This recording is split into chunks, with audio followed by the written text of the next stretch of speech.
नमस्कार, आप देख रहे हैं पेप्टिक टाइम मध्य प्रदेश समाचार और हम लेकर आए हैं विंध्य बुलेटिन। मैं हूं शिवेंद्र शुक्ला। सबसे पहले बात करते हैं कांग्रेस की लोकतंत्र बचाओ यात्रा की।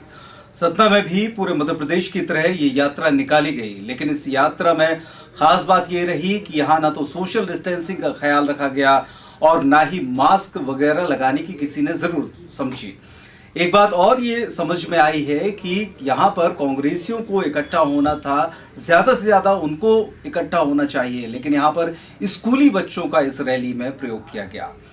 ये रैली महात्मा गांधी की प्रतिमा से प्रारंभ हुई और लगभग 2 किलोमीटर चलने के बाद बाबा साहब अंबेडकर की मूर्ति पर पहुंची और यहाँ पर रैली का समापन किया गया। आइए देखते हैं इस पूरी खबर को। कोरोना वायरस फिर तेजी से रफ्तार पकड़ रहा है। इंदौर, भोपाल, जबलपुर में 2 दिन का लॉकडाउन हो गया, लेकिन सतना में जो लापरवाही दिख रही है उससे वायरस तेजी से फैल सकता है।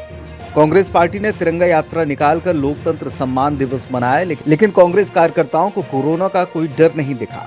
सतना के स्थानीय बड़े नेता से लेकर छोटे कार्यकर्ता बिना सोशल डिस्टेंसिंग का ख्याल रखते हुए बिना मास्क के नजर आए।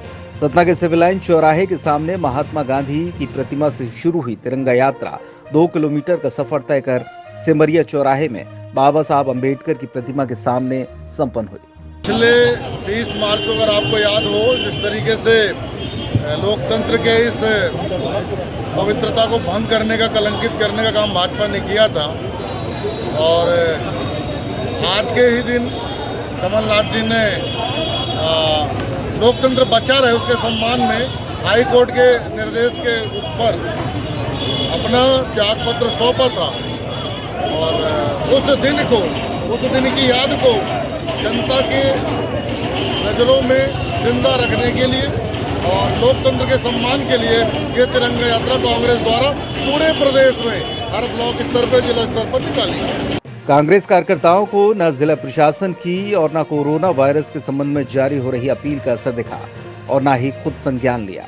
इतना ही नहीं, स्कूली बच्चों के हाथ में सरकार विरोधी तख्तियां थमा दी गईं। हालांकि बच्चों को घूमने जाने का लालच दिया गया था। सतना में लगातार कोरोना पांव पसार रहा है, ऐसे में इस तरह की लापरवाही जान पर भारी पड़ सकती है। यहाँ कौन बुलाया आपको? सर बुला के आए हैं। क्या बोले हैं? क्या बोले हैं सर? घूमने चलना है। बताया नहीं है कुछ, कहाँ ले जा रहे हैं? गांधी जी की मूर्ति में ले जा रहे हैं। क्या नाम है आप लोगों का? मेरा दीक्षा माली नाम है। जिस तरीके से सरकार ने बच्चों के लिए जो स्कूल है और जो उनकी मूलभूत ज़रूरतें हैं, जिस तरीके से लगाम लगाई है, तो बच्चों ने भी इस विरोध में शामिल होने का मन बनाया है। इसलिए बच्चे लेकर आए हैं, कोई ज़बरदस्ती लेके नहीं आया। बच्चों का कहना है कि हमें बताया गया, पहला पुतला कर यहाँ लाया गया। नहीं, गलत, हमने खुद बात की है। चलिए अगली खबर की ओर बढ़ते हैं। मार्च क्लोजिंग का महीना चल रहा है, तो हर विभाग के लिए ये आवश्यक हो जाता है कि वो पूरी तरीके से क्लोजिंग करें। खासतौर पर बिजली विभाग के लिए एक बड़ा सरदर्द है, क्योंकि करोड़ों रुपए की बकाया राशि अभी विद्युत उपभोक्ताओं पर है और यही वजह है कि कैसे भी करके विद्युत विभाग के अधिकारियों ने निर्देश दिए हैं कि ये क्लोजिंग पूरी तरीके से कंप्लीट हो जानी चाहिए। मध्य प्रदेश की पूर्व क्षेत्र विद्युत वितरण कंपनी मार्च के महीने में अपने पुराने सभी लंबित भुगतानों को हासिल करना चाहती है। इसीलिए लगातार विद्युत विभाग के लोग जगह जगह वसूली के अभियान छेड़ रहे हैं। खबर सतना से है, जहां अधिकारियों ने फरमान सुना दिया है कि मार्च है, किसी को न छोड़ो। बिजली बकायादारों पर कार्रवाई के लिए मातहतों को ये फरमान सुना दिया गया है। सरकारी दफ्तरों में मार्च का मतलब ही पैसे की वसूली होती है। विद्युत कंपनी में तो हर महीने बात पैसे की ही होती है। ऐसे में अधिकारी निकल पड़े हैं और वसूली के लिए उपभोक्ताओं पर सख्त कार्रवाई भी कर रहे हैं। दरअसल वित्तीय वर्ष पूरा होने जा रहा है और सतना में 14 करोड़ रुपए उपभोक्ताओं से वसूल करने बाकी हैं। लिहाजा कार्यपालन शहर इंजीनियर राजकुमार पांडे ने अपने मातहतों को ये फरमान जारी कर दिया है कि मार्च के पहले तमाम वसूली पूरी कर ली जाए। अभी हमारे पास जो बकाया राशि है वो 14 करोड़ पूरे शहर सरकार की, जिसमें से अभी हम लोगों ने टारगेट किया है 10,000 के ऊपर जो कंज्यूमर है उनको अपन लगातार वसूली डिस्कनेक्शन कर रहे हैं और उनमें डिस्कनेक्शन के बाद पैसा भी आ रहा है। अभी हमने जो 10,000 के ऊपर के सभी कंज्यूमर्स को लगभग अपन ने जिन्होंने कनेक्शन काटने के बाद पैसे राशि जमा नहीं किए उनको DRA के तहत उन पर कार्रवाई कर रहे हैं। अभी हमारे पास महीने के शुरू में 2400 उपभोक्ताओं पे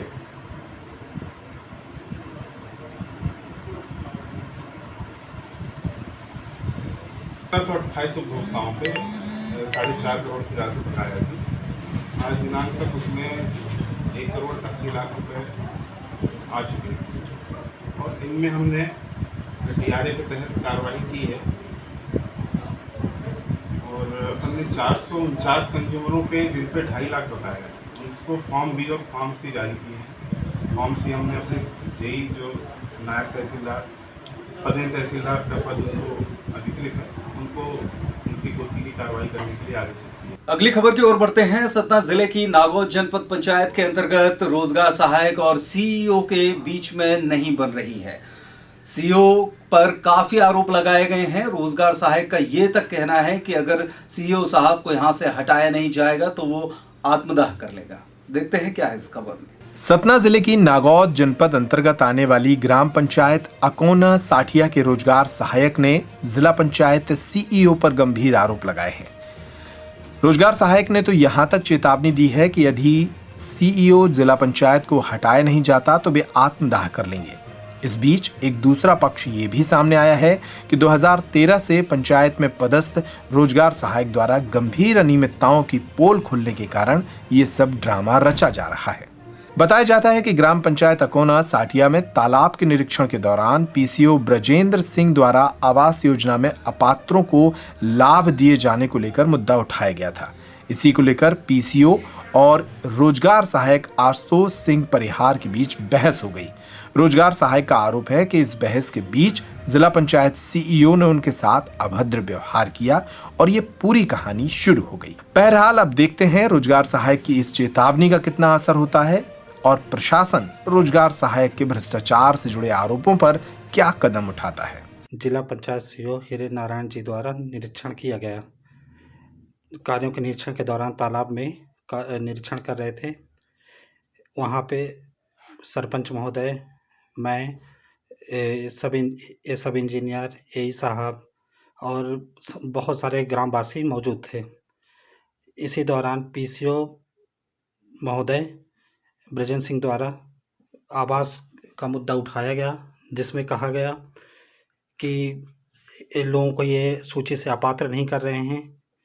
तो मैंने कहा कि इसमें जांच हुई है, जो अपात्र थे उनको हटा दिया गया है और ज़्यादातर पात्र लोग ही हैं, इनमें साबित नहीं कर सकते कि अपात्र हैं ये लोग।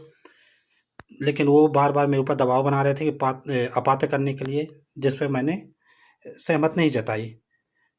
इस बात को लेकर जनपद जिला CO द्वारा कहा गया कि तेरा नाम क्या है। मैंने बताया, पहले पूछा गया कि तेरी पढ़ाई क्या है। मैंने कहा BCom है। बोलते इसलिए ज़्यादा अकाउंटेंसी झाड़ता है। अब PCO से इस तरीके से बोलेगा कि वो नहीं करूँगा पात्र। हम कहा सर अपात्र होता तो मैं कर देता, और अकेले मैं तो कर नहीं सकता, इसमें ग्राम सभा का वो प्रस्ताव लगता है। तो बोलता नहीं, तू यहाँ कब से पदस्थ है। लेकिन एक IAS को इस तरीके से बदतमीजी से बात करना क्या मुनाजिम है? क्या एक छोटे कर्मचारी के साथ ऐसी बातें करनी चाहिए कि आप जूते मारने के बोल दें? और क्या मैं स्वाभिमान बेच के नौकरी करूँगा? मात्र 300 रुपये पर डे मिलता है, उसमें भी पेट्रोल चला जाता है। पूरे दिन गांव का काम करना होता है, घूमना होता है गांव में पूरे, तो पेट्रोल ही लग जाता है। इतनी मेहनत करने के बाद भी और ये जूते बात सहनी पड़े, जूते मारने के लिए कोई बोल दे, इससे अच्छे तो यार मर ही जाऊं। मुझसे अब नहीं बर्दाश्त हो रहा है ये चीज़। अगर जिला CO के ऊपर कार्रवाई नहीं होती, जिला CO को सतना जिला से हटना पड़ेगा। अगर नहीं हटते तो मैं आत्महत्या कर लूँगा, और उसके लिए जिम्मेदार सिर्फ जिला पंचायत CO अब ब्रजेंद्र सिंह PCO होंगे। आज के विंध्य बुलेटिन में बस इतना ही। आप लगातार बने रहिए हमारी YouTube चैनल और Facebook पेज को लाइक कीजिए और लगातार खबरों से अपडेट बने रहिए। आज के लिए बस इतना ही। नमस्कार।